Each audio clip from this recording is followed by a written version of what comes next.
Welcome back to Shem's Universe. So today, guys, we're going to go over 2025. How do you drain energy from 2025? So 2025 is a year that's going to add to 9 universally, right?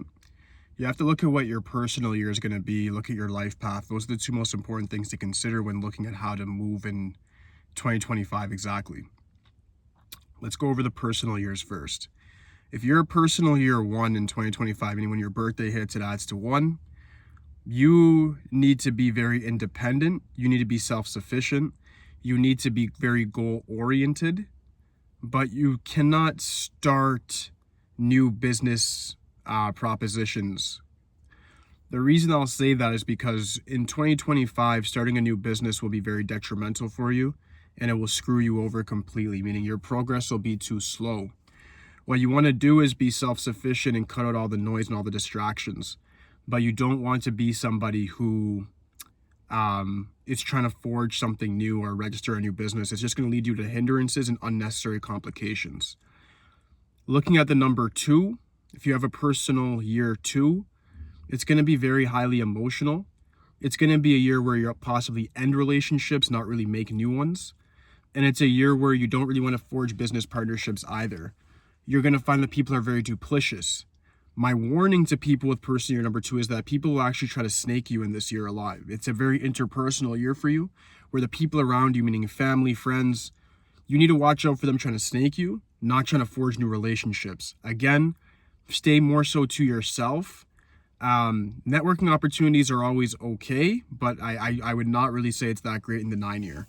You really want to be careful of that. More so, what I'd say is watch out for treachery with interpersonal dynamics. Keep your social life to a very surface level, and don't tell anybody any substance about you, like any secrets, anything vital that can hinder you or damage you in the future. For personal year number 3, 3 people might have some of the best luck. I'm not going to lie to you, because 3 and 9 are compatible. They're in the same trine. So personal year number 3 people have the opportunity to network to a certain extent, but just like with the 2s, don't give any important information away. They also want to understand that your social life, your network is your net worth. So obviously you want to be surrounded around the right people, but this is a year where you might have to sever ties with a lot of people in your social life that don't really have any real utility to you. So again, you want to make sure that you're cutting people that are just making noise and are a distraction, and your social life can actually be the biggest hindrance to you, even as a 3. You can have good luck with money no matter what when you're in a personal year 3. Doesn't matter what life path, what universal year it is. Personal 3 is great for money and just random come-ups, but you don't really want to share with people your success or how you plan on achieving certain objectives. That'll actually lead you to a big disappointment and a large amount of treachery from people that you thought wouldn't do it. It's going to be a year of actually decimating certain ties and bringing in room for 2026 to have new ones. Personal year 4, actually personal year 11 first. I didn't go over the 11 before I went over the 3. With the 11s, guys, if you haven't added up to personal year 11, that's very highly emotional. Again, very emotionally volatile. Extreme treachery can happen, extreme war between family and interpersonal. What I'd say is be very, very cautious, and obviously make sure that you're on your P's and Q's with the people that are closest to you. Again, don't share any real secrets, as that can hinder you. Now moving on to personal year 4. Personal year 4 people, we already know 4 is about law and order, but it's more about stability. It's more about regimen, and then having a sense of organization. So when we look at the 4 from that perspective, you then realize that if you have chaos in your life, this is the year to eliminate that. So when you're in a personal year 4, and especially if it's a universal 9 year, instead of looking at setting up new habits that are going to make you more healthy or having a budget, all you have to do is put your energy into this. Look at your bank statement. What are the things that you bought that are useless? Cut all those things out for the full year. Look at your day-to-day activity. What are you doing that's actually earning you money or good for you mentally or spiritually? Anything that isn't conducive with that, cut it out completely. The 9 is a year of decimation, getting rid of things. The personal year is telling you what you need to get rid of. If you're in a personal year 3, get rid of social. 2, get rid of any relationships that don't matter to you. 1, make sure you're completely self-sufficient, you're not codependent. For the 4, you need to make sure that your daily routine is conducive to your success, so you cut out all the noise. All right? Number 22. 22 is good because it's a manifestation number. That's great. But you're only going to manifest when you have that perfect formula I just brought up. You need to make sure that you create a system where in which there's no noise. So instead of actually, this is the funny part. If you're not somebody who works out, and this is going to sound very hypocritical, I would say don't even bother trying next year. I'd say don't bother try to like say, oh, I'm going to go in a workout regimen now, I'm going to lose weight, or I'm going to put on muscle. Screw all that. All you need to do is this. Cut out all the garbage food you're eating, cut out all the garbage friends you have, and cut out all the garbage thoughts and words and actions that you do each day. Then you'll manifest more just based off that, based on the things that you already do that's constructive, like having a job, having a business, what have you. If you already work out, continue doing it. But if you try to start up like these new regimens and new things is when you're going to ultimately fail because it doesn't make sense to you. It's going to lead you to like injuries with working out. For a business, you'll have different issues when it comes to registering or with taxes or with employees or with business partners. It'll lead to all this other nonsense that you can avoid simply by doing what you're already doing in 2024 to make money, but you just cut out the things that weren't making you money. It's just as simple as that. Number 5. 5 is always the number of freedom, daredevil, unorthodox. They go their own way.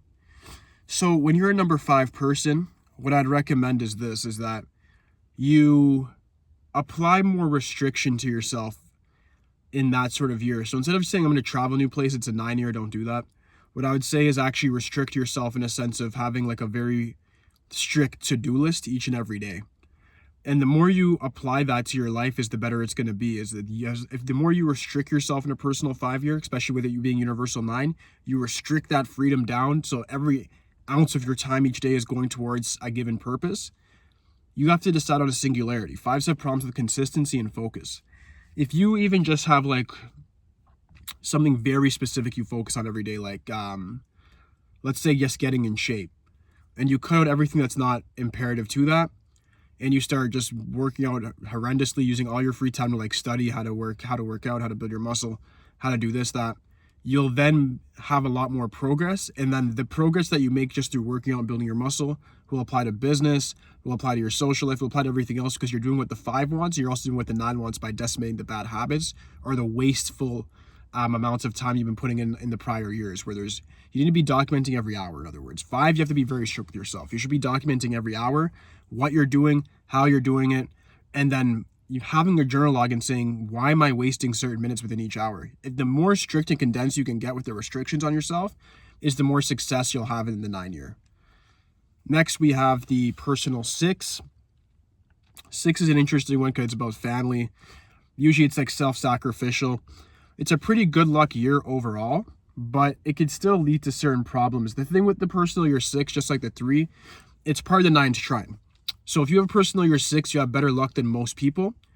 You'll be able to still spend time with family, still have good interpersonal dynamics to a certain extent. What I'd recommend is identifying who around you is a traitor, meaning who around you can you not trust. Need a water break, guys. I'm so sorry. Who around you can you actually not trust, guys? Meaning like who's been like the person that you've already kind of labeled as they're kind of a snake, kind of not trustworthy.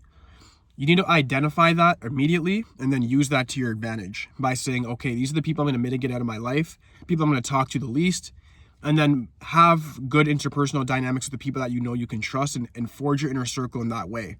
For you guys, personally, your 6 is the year of the mastermind group. You need to make sure you have everybody around you that's actually very intellectual, very smart, and very trustworthy and cohesive with your vision.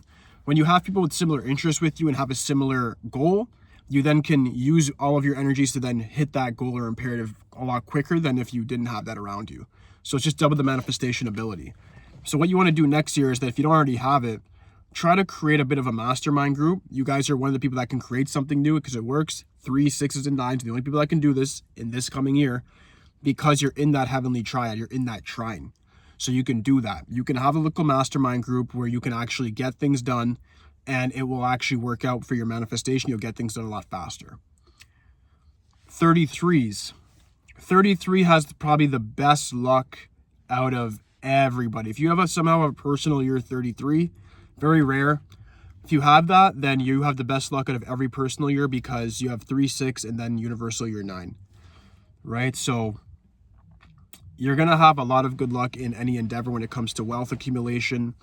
when it comes to overall social life, even having a family, and in completing tasks that you've been setting out to do for the last 8 years. So this is really the best luck year for anybody with personal year 33. Play the lottery, do everything you can that would demand luck. Invest. You can be ruthless with investing. You can be loose with it, not think much. You'll probably win no matter what you do. So personal year 33, thumbs up. Personal year 7, not so thumbs up. We have a bit of a war on our hands. 7 and 9 are enemies. So 7 is all about faith, and it can be a bit delusional. 9's very grounded. It can be a bit pessimistic, but they're both very smart numbers. So when you have a personal year 7, you got to be looking at it from a perspective of, I'm here to study, be inquisitive, be to myself. So you should be doing that, is be very contemplative, be almost antisocial, and then understand that the 9 year wants you to get rid of certain things. So when the 7's a cerebral number, you want to make sure you're getting rid of negative thought patterns that have been hindering you for the past 8 years. So you have to identify and be more mindful and journal log how you think, what you think each day when you wake up, maybe before bed. Journal log those 2 things, and then see how conducive that is with your purpose. Are you actually a positive person? Are you a negative person? Are you neutral? And the most important, is your mindset progressive? Because a lot of people don't realize that you can have a negative mindset and be pessimistic, and that negativity can make you say, yeah, I'm broke, I'm useless, I'm weak, but I'm going to work my ass off to get XYZ done. So that negative mindset of downplaying yourself or criticizing yourself can actually propel you to new levels of success. So that's why I said you need to be more so focusing on how constructive or progressive is your mindset in comparison to, is it positive or negative, which is what most of these numerologists will say online. Oh, are you positive? Like, who cares? You don't need to be positive to be successful at all.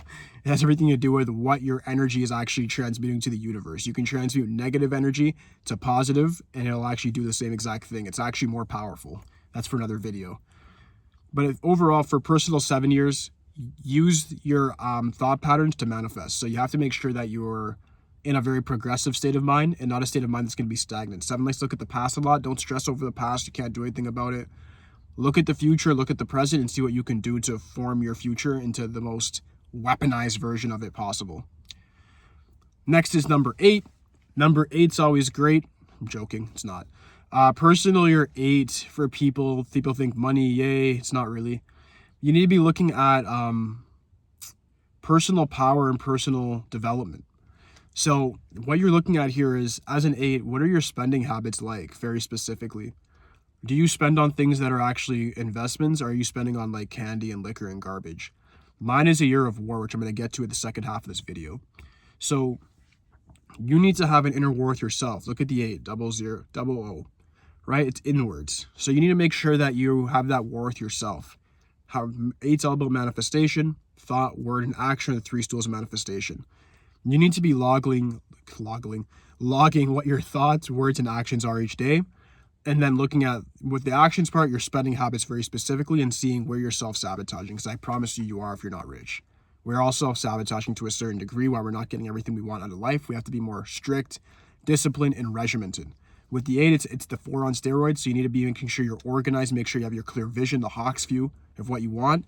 And then that's the only way you're going to see true success, is when you have that Hawk's view and you're actually being truthful with yourself, honest with yourself, and then going for self-actualization by maximizing your potential. That's by watching your spending habits, watching your eating habits, and watching the thoughts that you're having each day. Simple. 9. If you have a 9 personal year and a 9 universal year, it's rough. I'm not going to say I feel bad for you, because pity is a sin. But you need to look at it from a sense of, there's definitely something you have to get rid of. If you have that sort of symmetry, then there's things that you have to get rid of. And if you have that, that means that you always have symmetry within the universal and personal year. So it gives you an advantage. If it's math, guys. So if you have personal year 9 with a universal year 9, that means that when you have a personal year 1, it's universal year 1, and it keeps going. No matter what, it's always the same. You line up. So it actually has a bit of an advantage to it as well. Speaking of that, if you have a personal year 9, 9's all about war. It's about ideology. It's about adaptation. And it's about influence. So understanding these things, you then have to look at, how powerful is my influence? Why isn't it more powerful? How do I need to adapt to my current environment to get the results that I want? And most importantly, what things, habits, tangibles or intangibles, do I need to decimate or get rid of to get the success that I want out of life? When you actually have that thorough conversation with yourself, which you should be doing on New Year's Eve today, then you'll be ready for the new year altogether. But for all of us, it'll be different because, like I said, I'm not going to argue with you guys about this. Your birthday is definitely your personal year. That's why it's your personal new year. It's very common sense. I don't know why there's a debate on that. So you just got to look at it from that perspective, and you'll see how to channel your energy correctly. The second half of the video, I'm not going to bother with life paths because I just covered it with personal years. Use common sense, guys, please. But look at the personal year 9, guys. Not personal year, the universal year 9. We have 2025. So there's 2 2s there and then a 5. And the 0 amplifies that. Okay. So there's going to be a lot of emotional energy next year that we have to watch out for. The best thing you can do next year, no matter what life path you are, is be very emotionally resilient, because there's 2 2s in this whole 20s era. So emotional resilience is absolutely necessary for the chaos that we're going through. 2 is also considered the yin energy. 1 is considered the yang energy. Yang is all about structure, discipline, order. 2 is the yin energy, chaos, dark energy, creation. So you have to learn how to create it within chaos. There's going to be a lot of chaos next year because we're ending an 8-year cycle, or a 9-year cycle, really, I guess, right? But the 5 there gives you that freedom of choice. So when you have freedom of choice with the 5, you have a very huge responsibility to make sure that you're taking accountability for all of your actions each day. So my advice to the personal year 5 people should apply to all of us, where we should be actually logging every hour, every minute, making sure that we're staying on task, what we're supposed to be doing. This is a year of militancy. 9 is represented by Mars. Mars is a Martian, martial arts. Think about militancy. You need to be in a very militant state of mind. This is a year where I'd say to cut out anything that brings you joy, anything that brings you a semblance of comfort, if you're not where you want to be in life. And I'm not speaking from a life path 8 perspective, like this big general who's telling you what to do. But what I'm saying is that you need to take your life extremely seriously this year, so that you bring in the 1 year with a new reality. This is the year where you can create that new reality by cutting the things out of your life that are useless. That was the same message to everybody. Cut certain things out of your life, right? For the 1s, the codependence. The 2s, the interpersonal relationships that are not useful to you. The 3s, the social network that doesn't have any conducive merit to your purpose. The 4, your regimen. Make sure you're cutting out things that are useless to you in line with your regimen. The 5, make sure you're cutting out any things that you're doing to waste time. The 6, make sure you're cutting out family members or interpersonal relationships that are hindering you or that are toxic. The 7, cutting out negative thought patterns. The 8, cutting out bad spending habits and making sure you're self-actualizing. So combine the things with the 7, the thought and the word as well. The 9, cutting out everything. You got to make sure that you're decimating things, guys. So next year you should be saying, what can I destroy? It's not an outward destroying. You got to destroy things inside of you. The weakness inside of you needs to be decimated, and you need to be the most formidable version of yourself and the most bulletproof mind. You got to be understanding that we're in the 20s, so it's the most emotional time in this era. So you have to make sure that you're in line with being stoic, no matter whether you're a male or a female, whether about life path, expression, birth number you have to be extremely stoic during this time. And if you can control your emotions and then cut out the things that I've told you to cut out, you'll be extremely successful in this year coming. But if you don't do that, and you try to start new things and try to keep things the way they were, and you're not willing to accept when people want to leave your life, and not willing to accept even death, there's going to be a lot of people who are going to die this year. There's going to be a lot of random things that are going to happen. It's going to be a year that's going to stir you up emotionally. If you're not prepared for that with going into this war with war, you need to go into this year with the idea of war. That you're at war with yourself primarily, and that war with yourself is going to bring a utopia outside of you. But you have to have that war with yourself first to self-actualize and then see things through. Your personal year is telling you how to do that within the universal 9 year. Now it's your choice to see how that can work out for you. And the 8 year is a lot different. The 9 year, this is brutal. You have to be very effective. You have to be very ruthless with it. So I hope this does help, guys. If you have any questions for me regarding your own chart, whatever, I can answer certain questions. If you want it to be extensive, send me $17 on PayPal, and I'll give you extensive answers on that on voice notes on Instagram. Or if it's an email, I'll write you out something extensive as well. I'm working all day today into the new year. That's all I'm doing is doing people's reports. So it's just a day where it's just work. I don't party, I don't drink and all this garbage on New Year's. It's just about being strict with oneself and getting things done, handling business. So if you guys have any questions like that, like I said, send me $17 on the PayPal or on crypto if you have that. I don't have Cash App and all this other stuff, Venmo. I'm in Canada, we're restricted, we're in a slave country. So I got to just work with what I got. I'll answer all your questions as much as I can, and we're going to get through this new year, and I hope all of you are very successful, and Happy New Year's, guys. Peace.